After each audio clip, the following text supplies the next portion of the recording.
இப்போ சின்ன வெங்காயம் வந்து இப்போ இதில் எவ்வளோ ஏக்கர்னா போட்டிருக்கீங்க?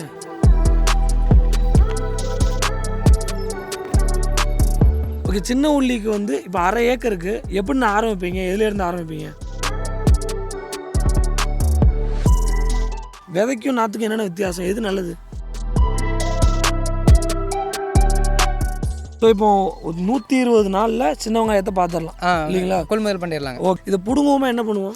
பிடுங்குவோங்க. ஓகே, டேரெக்டாக டைரெக்ஷனாக இப்படி பிடிச்சி எடுக்கலாம், இல்லைன்னா கொத்து வச்சு கொத்தணுங்க. இதில் கையில் எதுவும் நிற்க மாட்டேங்குது. ஆமாங்க, ஏன்னா விவசாயம் பண்ணுறது கொஞ்சம் இது சிரமமாக இருக்குங்க. ஏன்னா ஆள் கிடைச்சாங்களா நம்ம ஏதோ ஒன்று பண்ணி விவசாயம் பண்ணலாம். இப்போ இதுக்கு வந்து மழை ரொம்ப பெஞ்சா இது வந்து ரொம்ப போயிருமாண்ணே?